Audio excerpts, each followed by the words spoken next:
NaMo Narayan. World of चित्रावस्थी में फिर से आपका एक बार स्वागत है। गिलगिट बाल्टिस्तान, इसका नाम आप आजकल अक्सर सुनते होंगे। और आप एक दिन आपने सुना होगा कि हमारे गृह मंत्री ने पार्लियामेंट में ये कहा था कि जब हम पीओके की बात करते हैं तो हम गिलगिट बाल्टिस्तान की बात भी करते हैं, जब हम पीओके लेने की बात करते हैं तो हम गिलगिट बाल्टिस्तान लेने की भी बात करते हैं। और पीछे गिलगिट बाल्टिस्तान एक और चीज़ के लिए खबर में था कि वहाँ पर बहुत बड़े पैमाने में पाकिस्तान के खिलाफ प्रदर्शन हो रहे हैं। तो जो नहीं जानते हैं उनको बता दूं कि जब भारत का बंटवारा हुआ, पाकिस्तान उससे अलग हुआ और महाराजा हरि सिंह ने एक्सेशन के कागजों पे साइन किया भारत के साथ मिलने के लिए, तो जो उनकी रियासत थी उसमें जम्मू कश्मीर, गिलगिट बाल्टिस्तान और वो पूरा जो इलाका आता है हिमालय वाला, सारा उन्हीं के अंडर आता था।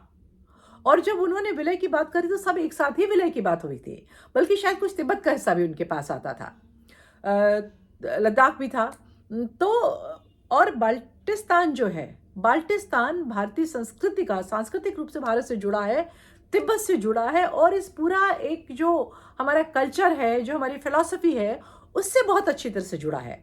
जैसे वहाँ जो बाल्टी भाषा बोली जाती है उसकी एक अपनी लिपि हुआ करती थी और वो उसमें कुछ कश्मीरी, कुछ संस्कृत, कुछ तिब्बतियन के शब्द हुआ करते थे, जिसका कि आज वहाँ पे नाश हो चुका है और बाल्टी लिखने वाले, उसकी लिपि को जानने वाले नहीं मिलते हैं।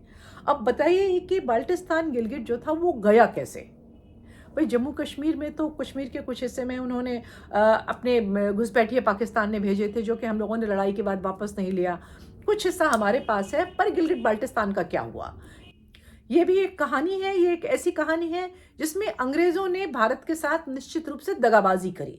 तो हम बता रहे थे, जैसे ही जम्मू कश्मीर के राजा हरि सिंह ने भारतीय गणराज्य में शामिल होने की ऑफिशियल घोषणा करी तो गिलगिट बाल्टिस्तान स्वाभाविक रूप से भारत का हिस्सा बन गया। लेकिन ब्रिटिशर्स को यह रास नहीं आया, क्योंकि वो कुछ ऐसा चेक एंड बैलेंस रखना चाहते थे कि भारत और पाकिस्तान से तो उन्हें बहुत उम्मीद नहीं थी, छोटा भी था, पर उनको लगता था कि भारत किसी भी हिस्से में कहीं भी एक स्ट्रांग पोजीशन पे ना आ जाए। उनकी ये पूरी कोशिश थी। तो जैसे हमने पिछले एक वीडियो में बात करी थी किस तरह से वो हैदराबाद में इंटरफेयर कर रहे थे, यहाँ पर तो उन्होंने एक कमाल ही कर दिया। तो गिलगिट जो है, गिलगिट स्काउट करके हरि सिंह की सेना का एक हिस्सा था और उस समय बहुत बड़ी बड़ी जगहों पे, स्पेशली सैन्य जगहों पे ब्रिटिशर्स हुआ करते थे। सैन्य ट्रेनिंग कराने में वो अच्छे थे और ब्रिटेन से ट्रेंड होके आते थे वो खुद भी। तो उसमें एक ब्रिटिश ऑफिसर जो था वो उनके गिलगित स्काउट को हेड करता था। और ये लोग जो इवन कि उस समय जो हमारे सेना के हेड थे भारत के, वो भी अंग्रेज हुआ करते थे और वो अपने ऑर्डर डायरेक्ट ब्रिटेन से लिया करते थे। तो जब हम जम्मू कश्मीर वाले हिस्से पर बात करेंगे तब इस पर भी बात होगी, लेकिन अभी हम गिलगिट बाल्टिस्तान की बात करते हैं। तो गिलगिट स्काउट के जो हेड एक अंग्रेज थे, उनको आदेश आए होंगे।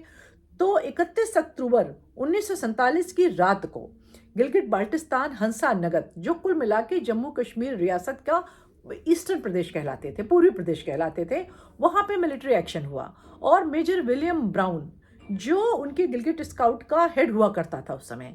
आप ये सोचिए कि जब कोई किसी नौकरी पे जाता है, कोई सिपाही जाता है, तो उसकी एलिजेंस कहाँ होनी चाहिए? जिसकी नौकरी कर रहे हैं या जहाँ से हम जुड़े हुए हैं।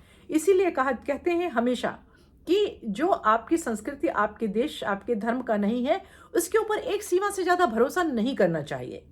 तो विलियम ब्राउन 1 अगस्त को उसके गिलगिट स्काउट के हेड बनाए गए थे। अंग्रेजों ने अपॉइंट कराया था उनको और 31 अक्टूबर 1947 की रात को उन्होंने पता नहीं किस कैपेसिटी से महाराज के जो वहाँ गवर्नर हुआ करते थे उनको गिरफ्तार कर लिया और सीक्रेटली पाकिस्तान से अपने मित्रों को भी बुला लिया और वहाँ पर एक ब्लडलेस कू कर दिया गया। और ये ब्लडलेस कू उन्होंने पाकिस्तान से अपने दोस्त आने के पहले ही कर लिया था।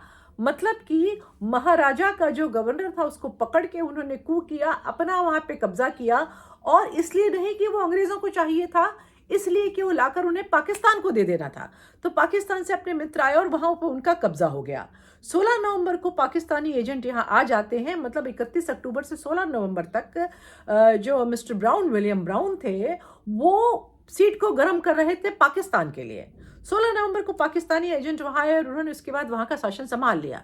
स्काउट ने बाद में लद्दाख में द्रास और कारगिल जिले पे भी कब्जा कर लिया, मतलब स्काउट के माध्यम से मिस्टर ब्राउन ने, जिससे पूरा लद्दाख भारत से कट गया।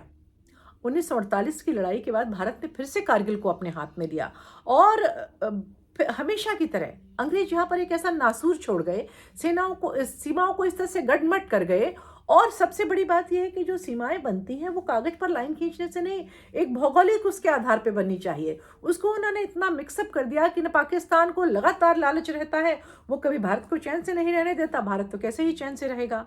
इस तरह से अंग्रेज सफल हुए जाते जाते एक नासूर और छोड़कर जाने में। ये कहानी थी गिलगित और बाल्टिस्तान की। आगे हम ऐसे ही और कहानियों पर भी बात करेंगे। तब तक के लिए नमस्कार।